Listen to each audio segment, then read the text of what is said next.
Pokémon TCG é um dos maiores e mais vendidos card games do mundo. Este vídeo se trata de um iceberg sobre o assunto.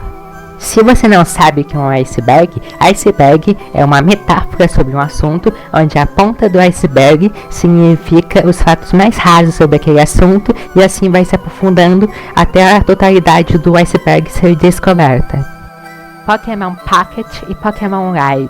Pokémon Estampas Ilustradas Pocket, ou Pokémon TCG Pocket, é um jogo gratuito para iOS e Android, focado em colecionismo e batalhas rápidas. Os seus principais pilares são a abertura de pacotes, o jogador pode abrir gratuitamente até 2 pacotes de cartas por dia, colecionismo digital, inclui centenas de cartas com artes clássicas exclusivas e versões 3D.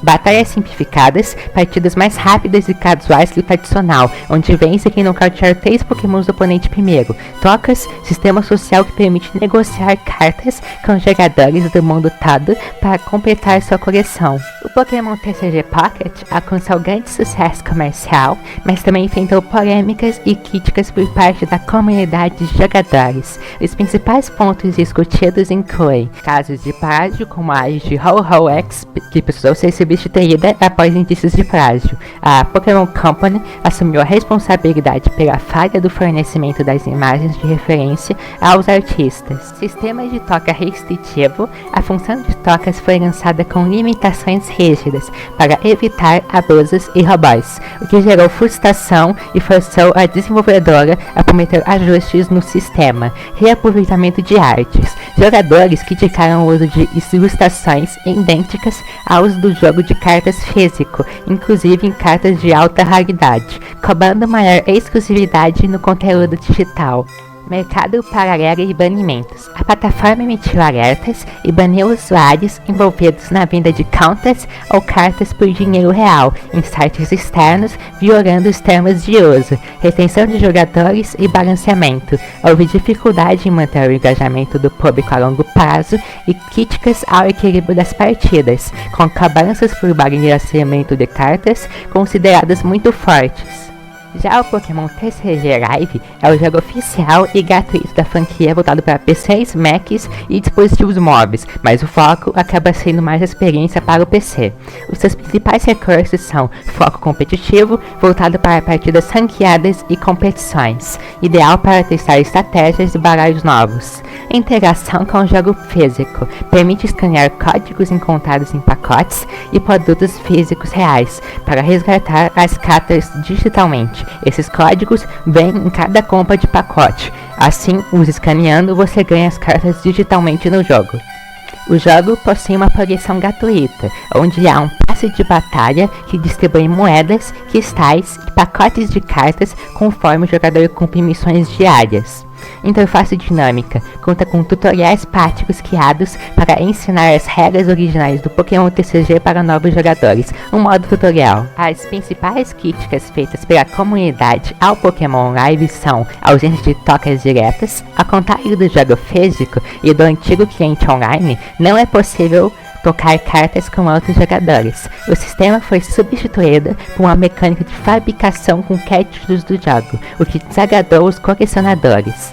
Bugs e problemas de desempenho. O aplicativo é frequentemente criticado por falhas técnicas como travamento durante as partidas, mau funcionamento de habilidades de cartas e falta de otimização em diversos dispositivos. Transição controvertida. O encerramento definitivo do Pokémon TCG Online e a migração obrigatória para o Live geraram revolta. Os jogadores reclamaram de uma interface menos polida e da perda ou limitação de cartas e expansões mais antigas. Sistema de economia interna. A forma como o jogo gerencia as recompensas, o limite de cristais e a conversão de cartas repetidas em moedas virtuais são alvos constantes de debate sobre o custo de tempo para os usuários as alcançarem de maneira gratuita e não terem de pagar, assim configurando um programa Pay to Win. Apesar de possuir rankings, você pode cair com qualquer pessoa, então você pode cair com um profissional que estará jogando há anos ou com alguém que começou a jogar ontem. Isso pode acarretar em diversas frustrações para ambos os lados. Gabriel Fernandes.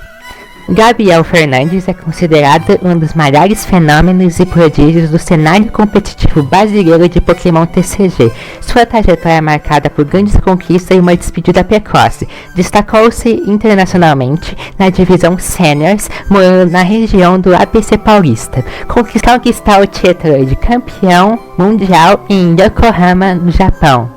Em novembro de 2025, foi desclassificado e banido sob acusação de olhar para as cartas de forma irregular enquanto embaralhava o deck.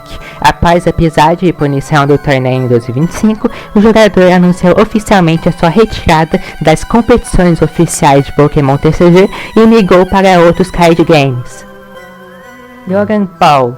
O envolvimento de Logan Paul com o universo de Pokémon TCG é marcado por recordes mundiais e grandes repercussões na comunidade. Em fevereiro de 2026, Paul vendeu sua raríssima carta Pikachu Illustrator, a única no mundo com classificação perfeita PSA 10, pelo valor recorde de 16,492 milhões em um leilão de Calvin Auctions para o investidor EJ Scaramouche. A venda representou um lucro massivo para o influenciador, que havia comprado a mesma carta em 2021 por 5,235 milhões. O lote do leilão também incluiu o colar de diamantes personalizado utilizado por ele em sua estreia no WWE. Em 2022, Paul virou notícia ao gastar 3,5 milhões em uma suposta caixa lacrada na primeira edição do conjunto base de Pokémon. Após investigações da comunidade, foi descoberto e revelado em vídeo que o produto havia sido adulterado e continha apenas cartas sem valor. Antes de vender o Pikachu Illustrator, Paul utilizou pendurado no pescoço como acessório em sua entrada no WrestleMania 38 da WWE. Da mesma forma, em 2021, ele usou uma carta holográfica do Charizard, avaliada em 250 mil, em sua luta contra Floyd Mayweather. O que vamos convenhar que ficar usando cartinha Pokémon holográfica pendurada no pescoço em luta é um negócio muito vergonhoso. Mas Logan Paul já passou do limite do ridículo há muito tempo, porque é isso que dá dinheiro. Rotação. Rotação no Pokémon TCG é a remoção anual de coleções antigas do formato competitivo, padrão Standard, para manter o jogo dinâmico. O sistema funciona da seguinte forma: as cartas modernas possuem uma aleta no canto inferior esquerdo, como E, F, G, H, que indica sua validade. Apenas as cartas com as marcas de regulação definidas para a temporada podem ser utilizadas em torneios oficiais. Anualmente, as marcas de regulação mais antigas deixam de ser válidas, tornando essas cartas ilegais para o formato competitivo. No entanto, há algumas exceções. Cartas antigas que saíram do formato ainda podem ser usadas se forem idênticas em nome e efeito a uma carta que permanece válida no formato atual. Um grande exemplo disso é a Ultra Bola, que segue recebendo reimpressões desde o início do jogo. Portanto, a maioria de suas versões é válida para torneios, fazendo com que seja apenas uma preferência de qual arte você quer seguir para a carta. A rotação do Pokémon TCG impacta o cenário competitivo e digital, gerando debates e desafios financeiros para a comunidade. Os principais impactos incluem desvalorização, as cartas antigas perdem a utilidade prática em torneios oficiais do dia para a noite, reduzindo o valor dos investimentos dos jogadores. Custos de manutenção exigem que os competidores comprem lançamentos recentes de forma constante para atualizar seus baralhos e permanecerem no competitivo. Ao inserir cartas fora de rotação no Pokémon TCG Live, você apenas ganha créditos, o que acaba sendo frustrante para alguns jogadores. A rotação iniciou oficialmente em 2004 e possui como objetivo manter o formato competitivo, saudável, dinâmico e acessível, evitando a dominação de estratégias antigas.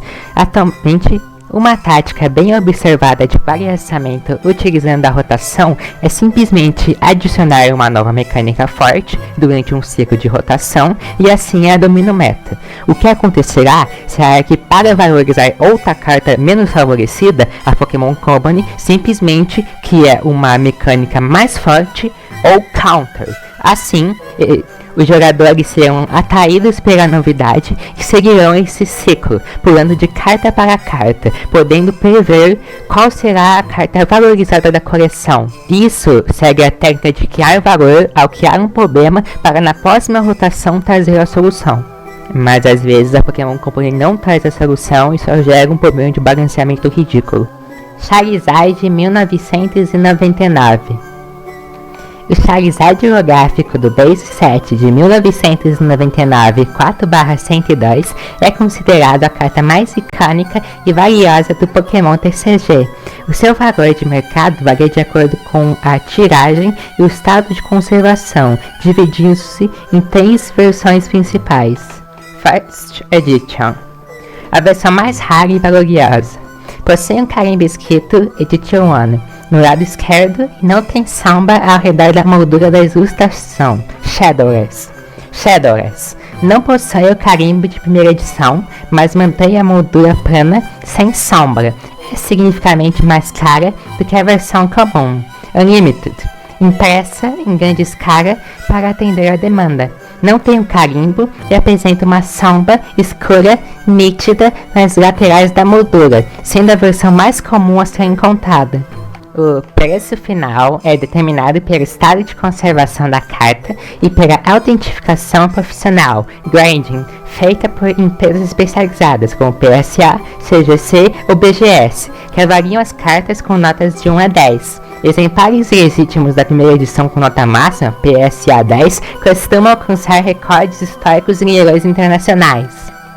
Grupos de WhatsApp. Atualmente no Brasil, o maior canal de venda de cartas Pokémon é o WhatsApp, por meio de grupos de vendas específicos para a venda de carta Pokémon, havendo milhares deles, onde um acaba divulgando o outro para ter mais projeção, criando um mercado de interações entre grupos, onde alguns permitem certos grupos fazerem a divulgação enquanto recriminam outros. Nesses grupos também ocorrem os leilões, onde acaba servindo como uma vitrine para cartas e assim as pessoas vão brigando pelo preço da carta mais desejada. O motivo do WhatsApp acabar se tornando o maior canal de vendas acaba sendo por sua popularização no Brasil, estando em diversas camadas sociais e sendo de fácil compreensão para a população. No entanto, quase nada garante segurança nesse tipo de ambiente, então acaba sendo bem propício a ver fraudes e golpes. Fora o WhatsApp, outras plataformas de compra seriam a MyPicards e a Liga. Códigos de resgate.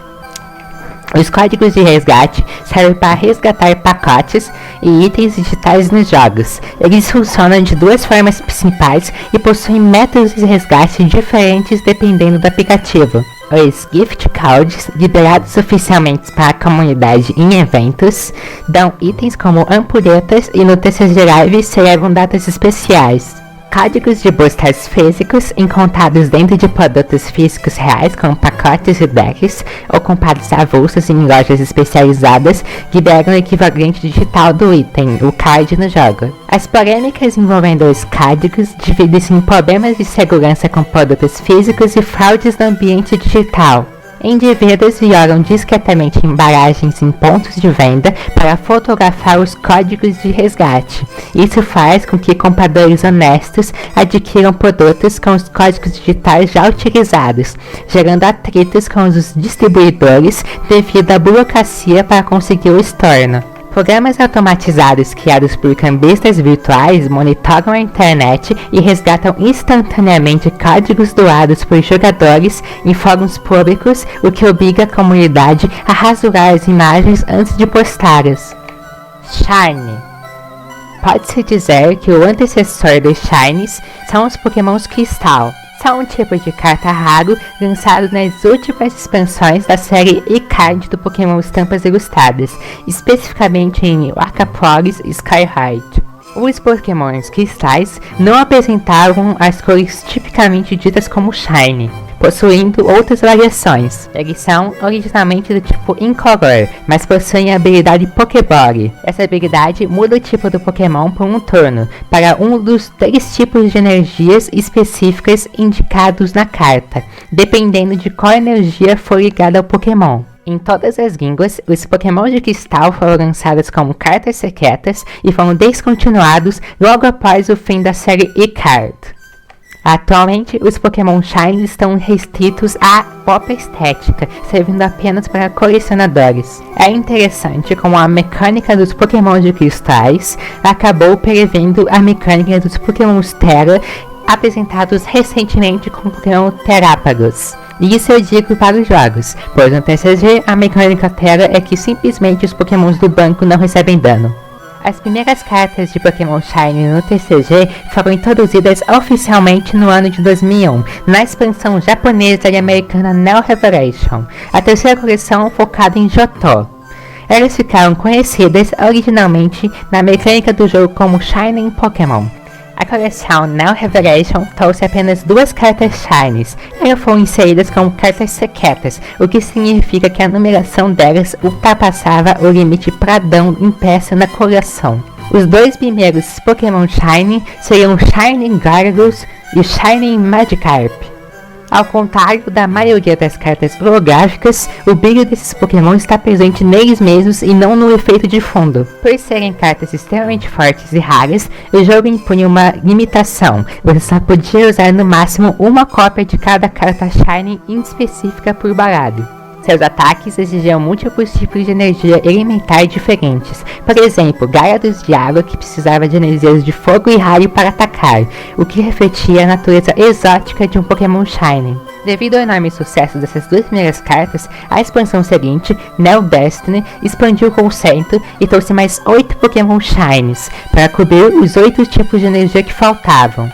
Foram eles Shining Celebi, Shining Charizard, Shining Kabutops, Shining Mewtwo, Shining Noctowl, Shining Raichu, Shining Steelix e Shining Tyranitar. Tipo Fada. A descontinuação do tipo Fada no Pokémon TCG ocorreu a partir da expansão de Sword Shield, trazendo as seguintes mudanças para o jogo. Pokémons que eram desse tipo passaram a ser lançados como tipo psíquico, utilizando energia psíquica para seus ataques. O tipo Fada costumava ter fraqueza contra o tipo Aço e vantagem contra o tipo Dragão. No Pokémon TCG, acaba sendo que tipos específicos são abrangidos por outros. Sim, Pokémons fantasmas são abrangidos pelo tipo Noturno e Pokémons de gelo são abrangidos pelo tipo Água, para não haver uma ramificação e uma dificuldade de entendimento na aplicação de fraqueza e resistência, simplificando a complexidade presente nos jogos. Copag.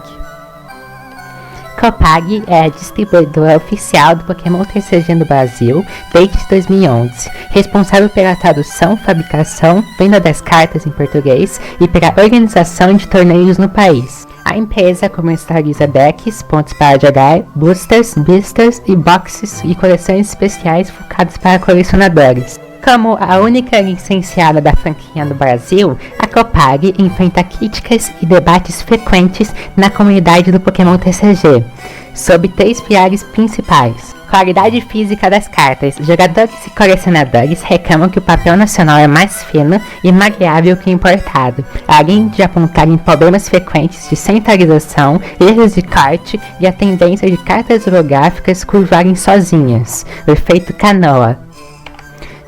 Logística de torneios. O circuito competitivo sofre com a escassez extrema de vagas em eventos regionais que se esgotam em minutos, além de críticas à estrutura física dos locais, como falta de espaço e problemas de energia. Distribuição no mercado. Pequenos lojistas querem surgir desvantagem no estoque em relação a grandes redes varejistas, por exemplo, recebendo o que há no estoque e não o que pediram. Consumidores também relatam insatisfação com lotes que apresentam baixa taxa de cartas raras. Especulação de preços e cambistas. O fenômeno da especulação e do cambismo transformou o Pokémon TCG em um mercado de ativos financeiros, gerando forte impacto na comunidade.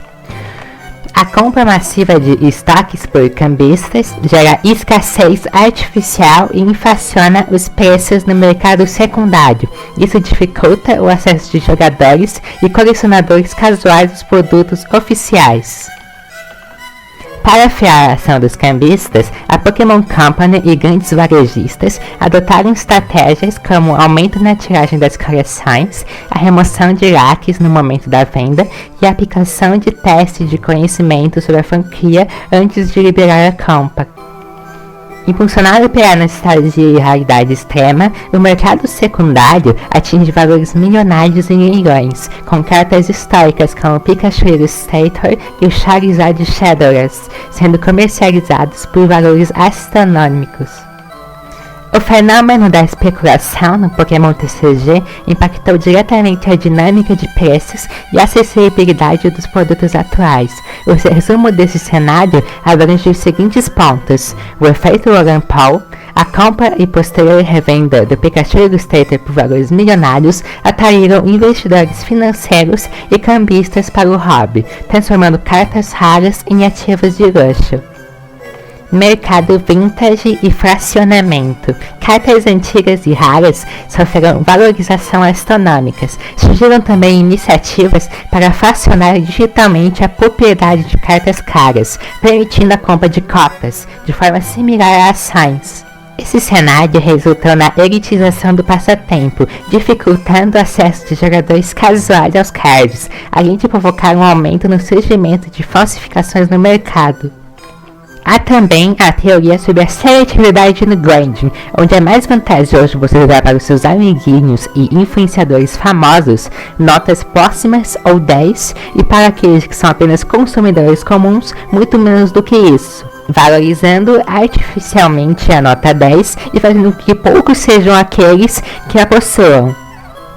A escala de classificação utilizada para a classificação do nível de conservação de cartas atualmente é a escala Sheldon, utilizada por todos. A escala Sheldon é um sistema de 70 pontos criado pelo numismata William H. Sheldon em 1949 para avaliar com precisão o estado de conservação de moedas, porém com o tempo se estendeu para várias coisas, acabando por se dar em cartas. O nível mais alto, livremente ao 10, seria aquele de quando a carta está em perfeito estado, não havendo nenhum erro em sua fabricação e acabado de sair do pacote. Se você gostou do vídeo, deixe o like, se inscreva no canal e eu estarei deixando o link na descrição da minha lojinha de cartas Pokémon. A segunda parte deve chegar daqui a algumas semanas.